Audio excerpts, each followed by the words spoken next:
tewas dalam Kabul, Afghanistan.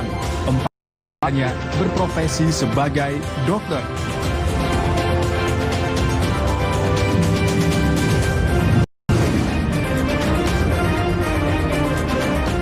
Antrean panjang truk pengangkut barang terjadi di Cannes, Inggris setelah pemerintah Perancis meri Inggris.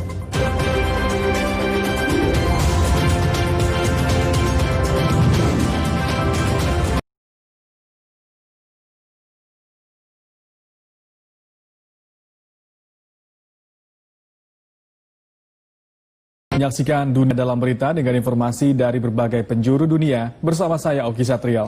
Dan saya Maya Karim. Kami selalu mengajak dengan memakai masker, menjaga jarak dan menghindari kerumunan serta mencuci tangan dengan sabun. Dunia dalam berita kami awali dengan menit utama. Informasi di menit utama diantaranya keledakan bom yang menewaskan sejumlah dokter di Kabul, Afghanistan, antrean truk di Inggris yang tak dapat masuk ke Prancis, serta liputan kawah gunung di Hawaii pasca erupsi.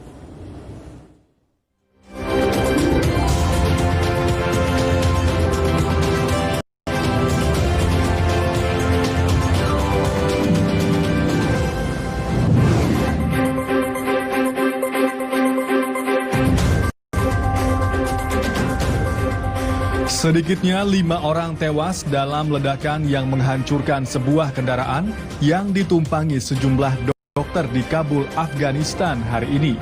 4 korban adalah dokter yang bertugas di penjara Puli Charki yang sedang dalam perjalanan menuju tempat bekerja mereka di kawasan Dohabat. Sementara seorang korban lainnya adalah pejalan kaki. Juru bicara kepolisian Kabul menyatakan selain 5 korban tewas, 2 orang terluka dalam kejadian ini. Belum diketahui apakah para dokter tersebut memang merupakan target serangan. Sejauh ini belum ada pihak yang mengaku bertanggung jawab atas serangan yang juga merusak bangunan dan toko di sekitarnya.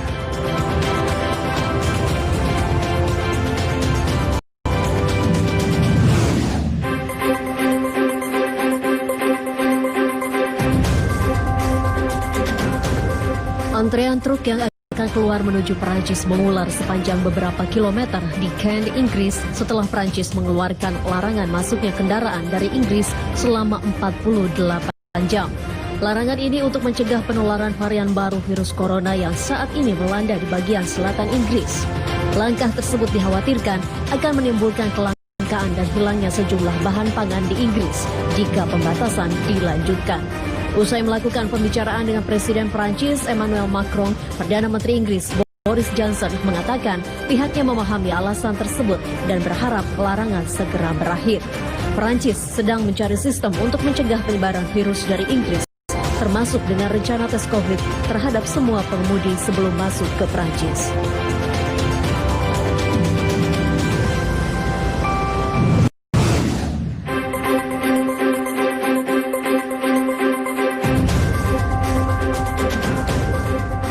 Sekitar 1.000 anak tewas terbunuh setiap tahunnya di Afrika Selatan.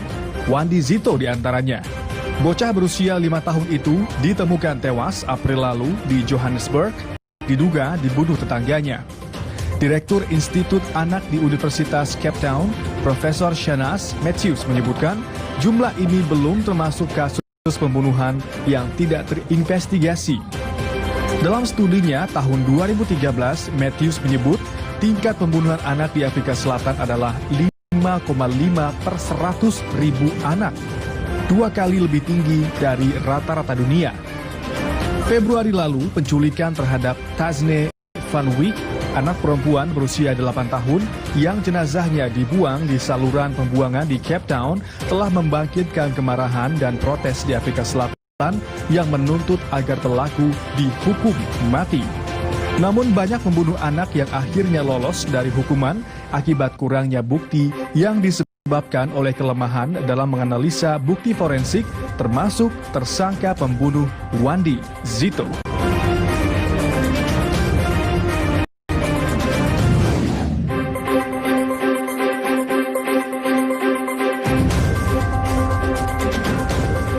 Gunung api Kilauea di Hawaii meletus dan menyemburkan lahar panas yang menyala sejak Minggu malam waktu setempat.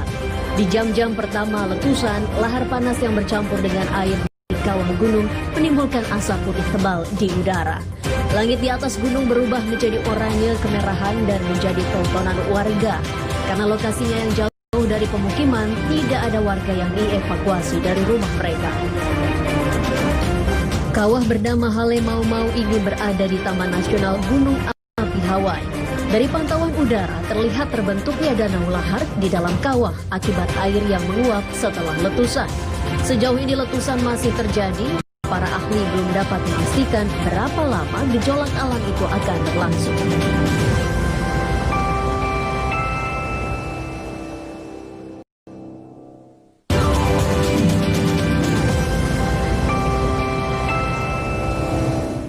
Dunia dalam berita akan kembali dengan informasi lain, salah satunya. Sejumlah relawan di Turki berbagi pengalaman mereka setelah mengikuti uji coba vaksin COVID-19. Kami segera kembali dengan informasi selengkapnya.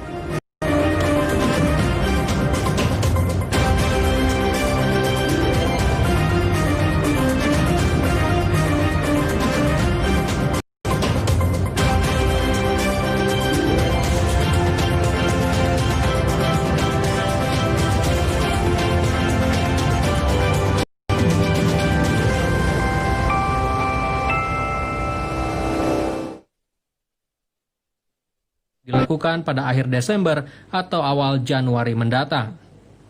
Sebanyak 12.500 relawan mengikuti uji coba tahap 3 vaksin COVID-19 di seluruh wilayah Turki.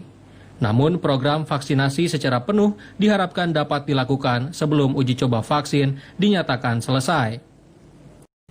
Salah seorang relawan, Emine Boyzikit, mengaku mengikuti uji coba vaksin di Rumah Sakit Acıbadem di Istanbul. Bozigit menilai vaksin asal China itu sedikit jauh lebih aman dibandingkan vaksin-vaksin lainnya. Putra-putranya juga ikut dalam uji coba vaksin tersebut. Seorang pekerja kesehatan, Asil Mert Korkmaz, mengaku menjadi salah satu dari relawan yang pertama kali divaksin. Ia mengaku tidak khawatir meski hanya mendapatkan placebo. Badan Obat dan Alat Kesehatan Turki pekan lalu mengumumkan perubahan peraturan untuk memungkinkan vaksin COVID-19 diberikan untuk umum sebelum uji coba berakhir. Pandemi COVID-19 mengubah gaya hidup di berbagai negara. Di tengah pandemi virus corona, Maroko masuk dalam daftar negara teraman untuk dikunjungi wisatawan pada tahun ini. Hal ini sesuai dengan laporan peta risiko perjalanan 2020. Namun bagaimana pengaruh pandemi dan bagaimana pula penanganan pandemi di Maroko? Kita telah terhubung melalui sambungan daring dengan Duta Besar Republik Indonesia untuk Maroko, Bapak Hasrul Azwar. Selamat sore waktu Maroko, Pak Dubes.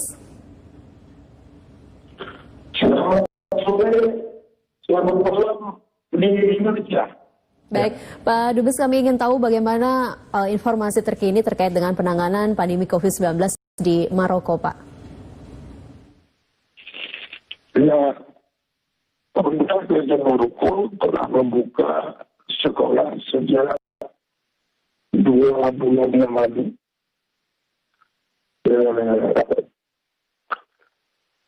Kemudian pusat-pusat keramaian juga sudah dibuka walaupun masih dalam keadaan terbatas. Pusat hiburan, kafe, rumah makan itu sudah dibuka total dengan kapasitas yang terbatas. Menjadi pemerintah kerajaan Maroko terus setiap hari melaporkan kepada masyarakat tentang perkembangan penanganan COVID-19 oleh kerajaan Maroko. Pak Dubes, lalu kemudian bagaimana dengan penerapan protokol keamanan COVID-19 yang saat ini diterapkan di Maroko? Ya, pengamanan protokol kesehatan di Maroko itu sangat ketat. Kita harus pakai masker apabila kita terdapat oleh petugas di tempat keramaian tidak memakai masker, maka kita akan didenda sebesar 300 dirham. 300 dirham itu kurang lebih sekitar 450.000 rupiah. Dan itu berjalan efektif. Jadi sebenarnya nggak nyapu-nyapu di jalan, tidak kerja bakti, langsung 300 dirham apabila kita di keramaian umum tidak menggunakan masker. Itu ditaati oleh masyarakat Maroko. Jadi ada penurunan orang yang terpapar COVID mungkin di Maroko, dan itu yang saya katakan di awal bahwa beberapa tempat keramaian sudah dibuka, bahkan sekolah umum sudah dibuka sejak 2 bulan yang lalu. Baik, Pak Dubes, kami juga ingin tahu bagaimana kondisi dari para warga negara Indonesia yang berada di Maroko, bagaimana aktivitas mereka, dan semoga juga tidak ada yang terjangkit COVID-19, Pak, untuk WNI di sana. Jumlah WNI di Maroko kurang lebih sekitar 400 orang. Kurang lebih dari 400 itu kurang lebih sekitar 210 orang itu pelajar dan mahasiswa di Maroko. Dan sampai sekarang tidak ada yang terpapar COVID-19 karena KBRI berada di Maroko membuka hotline yang dikoordinir oleh Pensosmed. Kemudian dari hotline itu kita bisa memonitor kalau ada warga negara Indonesia yang terpapar COVID-19. Karena untuk pandemi awal kita sangat antusias menangani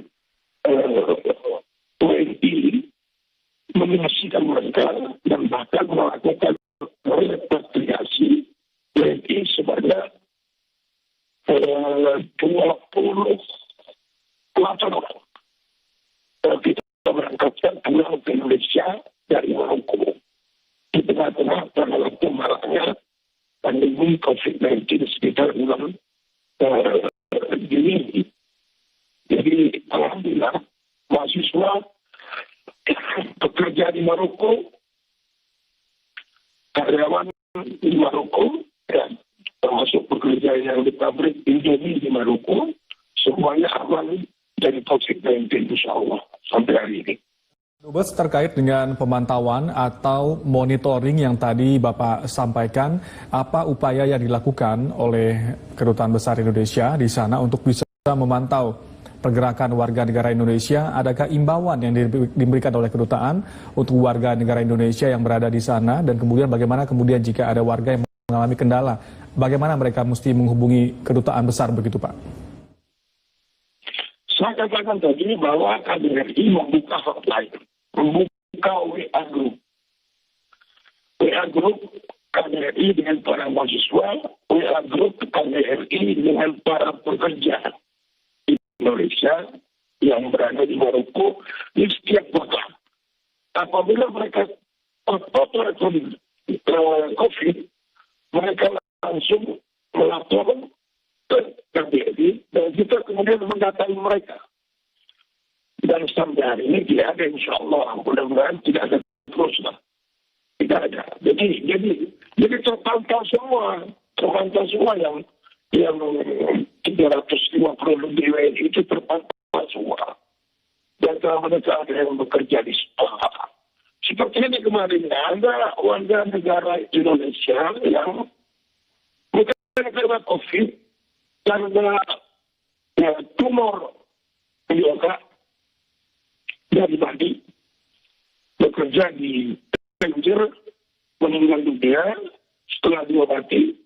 Kita urus sampai tuntas dan kita kembalikan jenazahnya ke Bali, ke kampung halamannya, bekerjasama dengan majikanya.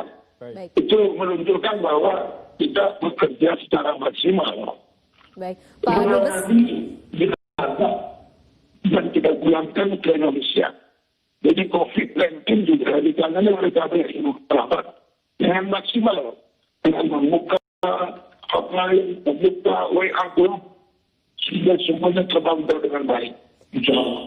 Baik, Pak Dubes, dari sisi bilateral Indonesia dengan Maroko, apakah ada dampak dari pandemi, Pak, khususnya dalam bidang kerjasama yang sudah berjalan sejauh ini? Ya, tentu ada, tapi ya kita berharap tidak terlalu lama pandemi ini berpengaruh terhadap perdagangan kita, ekonomi kita, karena kita harapkan itu semakin lebih baik. Dan kita terus melakukan sosialisasi produk-produk Indonesia di Maroko. Maroko juga sudah melirik Indonesia sebagai pasar. Dan kita juga lebih mengintensifkan berbagai produk Indonesia kita pasarkan di Maroko. Bahkan minggu depan kita akan melakukan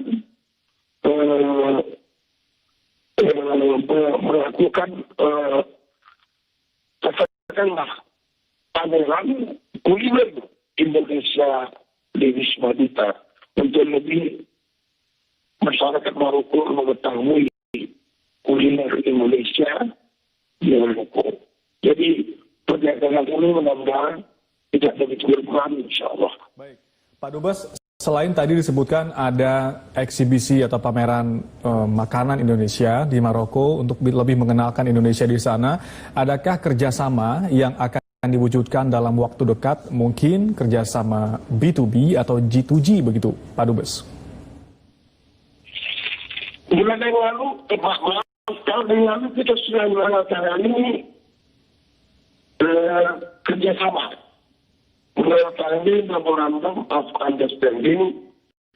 Menteri Luar Negeri Maroko berkunjung ke Indonesia. Bapak Murita menandatangani perjanjian MOU berkaitan dengan terorisme, kemudian perdagangan, dan kemudian mereka pada waktu Indonesia menambah beasiswa untuk mahasiswa Indonesia yang semula 15 orang menjadi 30 orang.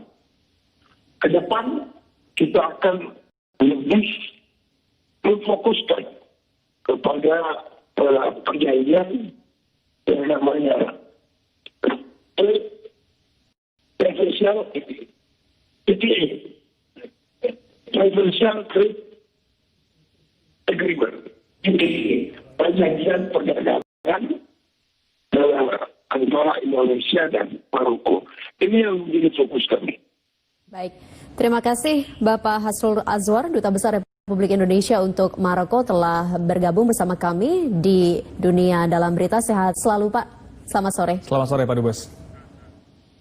Selamat sore, selamat malam Indonesia. Terima kasih.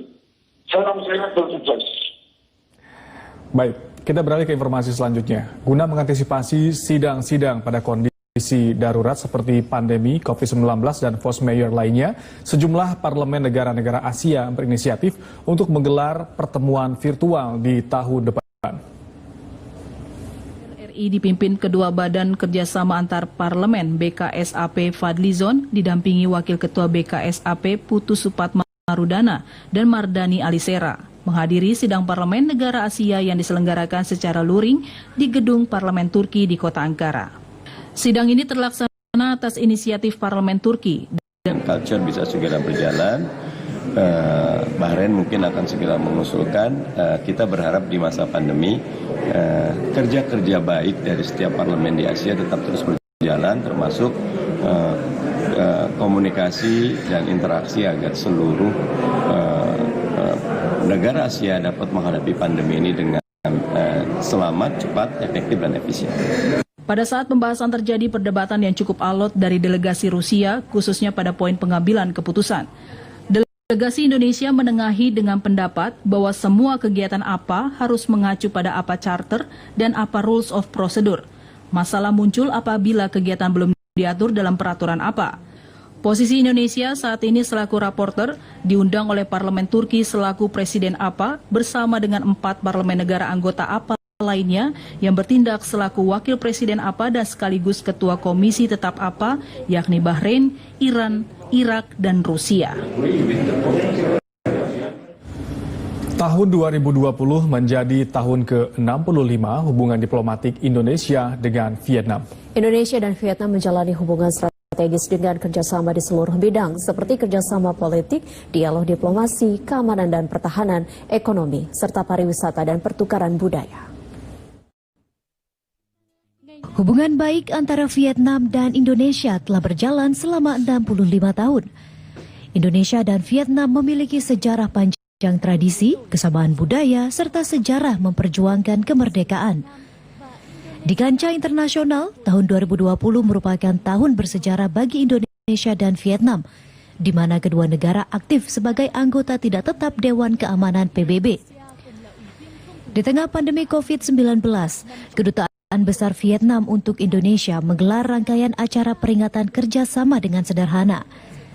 Rangkaian acara itu ialah kompetisi pembuatan logo peringatan 65 tahun kerjasama RI dengan Vietnam, dialog bersama Radio Republik Indonesia, pemutaran film di TVRI, pagelaran foto secara daring di Yogyakarta dan Bali, serta Duta Besar Vietnam untuk Indonesia Pham Vinh Quang menggelar acara makan siang bersama dengan jurnalis secara virtual pada hari ini. Dalam acara ini, Duta Besar menyampaikan terima kasih dan memperkenalkan budaya Vietnam, serta menyampaikan rencana kerjasama Vietnam dan RI dalam waktu dekat yang akan fokus pada penanganan pandemi COVID-19. Kedepannya, Vietnam, Indonesia bersama negara ASEAN lainnya akan saling bahu-membahu untuk mewujudkan cita-cita kerja ASEAN, dan diharapkan hubungan baik Indonesia dan Vietnam dapat senantiasa terjalin. Dunia Dalam Berita masih akan kembali dengan informasi lain, salah satunya. CEO Olimpiade Tokyo 2020 Toshihiro Muto menyatakan anggaran Olimpiade Tokyo mencapai 15,4 miliar dolar Amerika Serikat atau setara lebih dari 226 triliun rupiah. Kami akan kembali dengan informasi selengkapnya.